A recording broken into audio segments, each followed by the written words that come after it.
Good morning, everyone. Morning, Rabbi. We're learning Mishna Gittin, Perek Beis, Chapter 2, Mishnah Hey, Mishnah 5. Hakol Kesherin Lichtoi V'Saget. All are qualified to write a get. Afilu Cheresh Shaita V'Katan. Even if we're talking about a deaf mute, a person who is considered insane, or a minor. Now, typically, a cheresh shaita v'katan not considered mentally competent, and their actions aren't considered valid. However, in this case, we say they can actually write the get. Now, what's interesting about that point is that, so number one, every get has to be written lishma.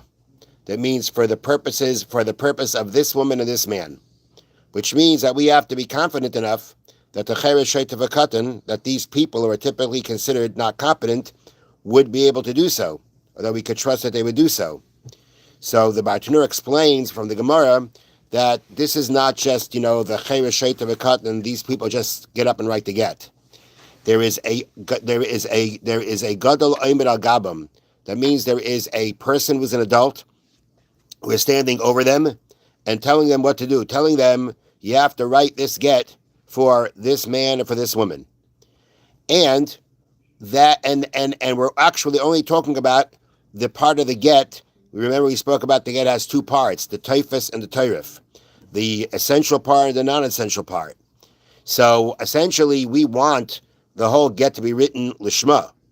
But the truth is that the part of the get that has to be lishma is the tyrif, his name, her name, the name of the place, the date, when he says you're permitted to marry anyone. That part really has to be written lishma for her and for him. The other part, if it's not, it's still kosher. But we still want, it may be kosher without it, but initially we're not going to write a get with those parts not being done lishma, or if we know they wouldn't be done lishma. Mm-hmm. So therefore, we allow the cheresh shaita v'katan to write the non-essential part of the get with a gadol, with an adult standing over them, saying, make sure that you're writer for this and for this man and for this woman. By doing that, we at least have, let's call it a chance that he's going to write it lishma, and we're only going to take that chance on the non-essential part of the get. On the part of the get, as we say, the essential part, the tyrif, his name, her name, the date, the place, that we're not going to allow these people to do it, even with an adult standing over them, because if it doesn't happen that at the end they still didn't write it for the husband and the wife because of their lack of competency, we're going to have a get that's not going to be kosher. So we only allow, when we say that these people can write the get, is when, again, an adult standing over them, making sure they write it for this man and for this woman, and we only allow that by the tyrif, by the typhus, by the non-essential part of the get. Then the Mishnah continues, Ha'isha kaiseves eskita, a woman can write her own get. Now that's not typical, right? Typically the husband is going to be the one who's writing the get. But if let's say she wrote the get, she could. Now, as I bring down here, ordinarily the husband writes the get and gives it to the wife. However, the get is valid even if she does it, only if the husband told her to write it for him. She must also give him ownership of the paper or parchment with a proper transaction that it becomes his to use. It's got to be his get. It's got to be coming from him.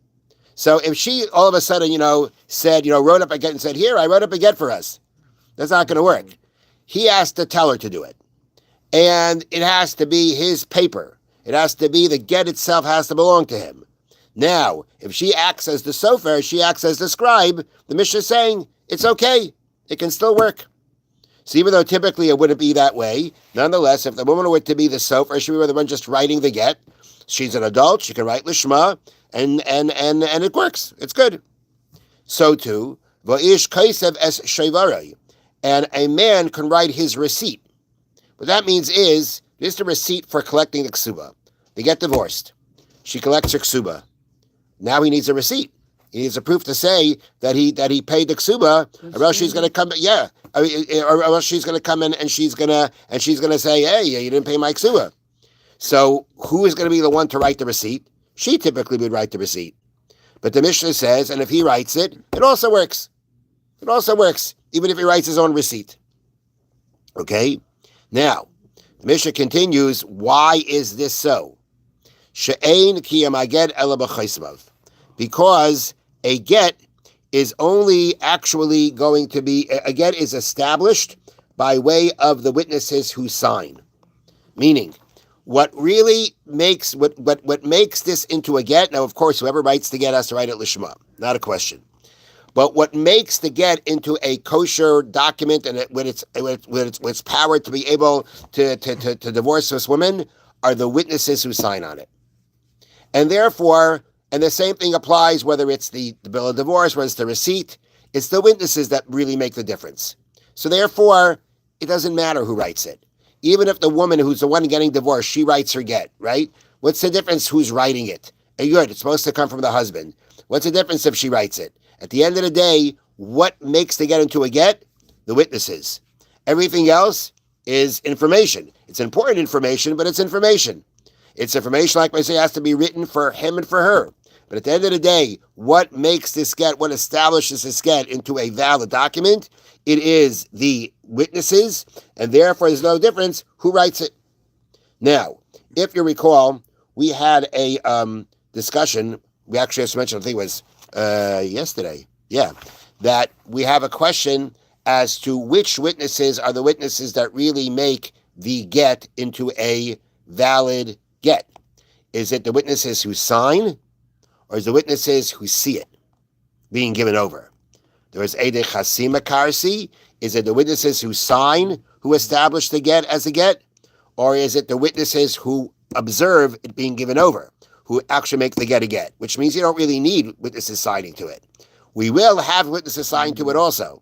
But you don't really need, according to that opinion, you don't really need witnesses signing. It's the witnesses who see it that make the get into a valid get. So when our Mishnah said, Ein kiyam aget, the establishment of a get is only through those who sign it, it really means through its witnesses. Whether you hold it's the witnesses who sign who make the get, or whether you hold it's the witnesses who see it being an over that make the get. The main point is it's the witnesses that establish the get as a valid get, and therefore we don't care who writes it. So why did the Mishnah say those who sign? If we're not talking, if we're talking about Edom, if we could even be talking about Edom Mesira, the Edom who watch it, and according to the opinion that Edom Mesira make the get, you have to have Edom Mesira. So why are we only mentioning those who sign? And the answer is because typically the witnesses who watch it being given over are the witnesses who sign it. Mm-hmm. So therefore, it can say the word a get is only established for those who sign it, but it doesn't necessarily mean that it's only going according to one opinion. It can be going according to either opinion, whether it's the Edom who signed, witness who signed that make the get, whether it's the witnesses who see it being over that make the get.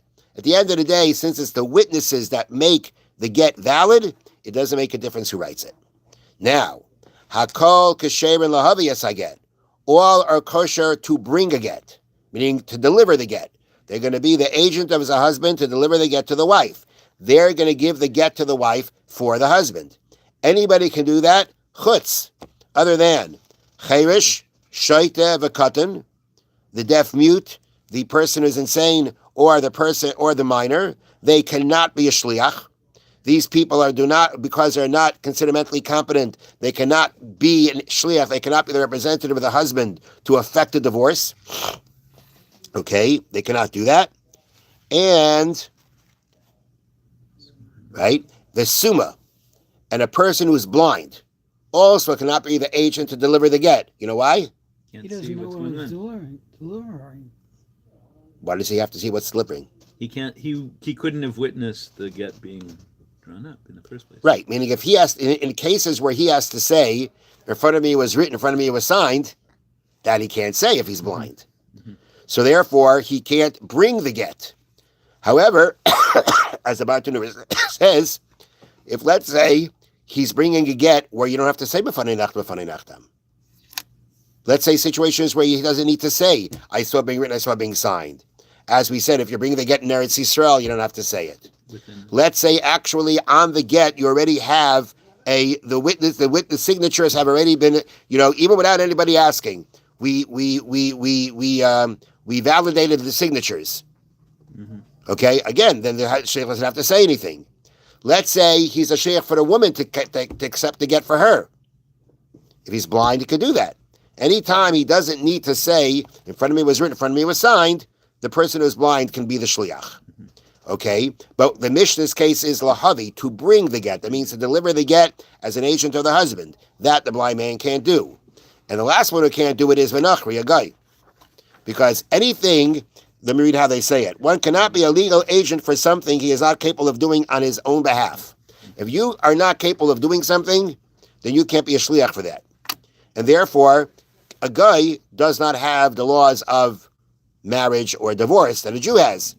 And therefore, since he does not have the laws of marriage and divorce of a Jew, he cannot be the shliach, the agent, to deliver the get for the husband, or to be any kind of shliach for that matter. He couldn't be the shliach to receive the get for the woman either.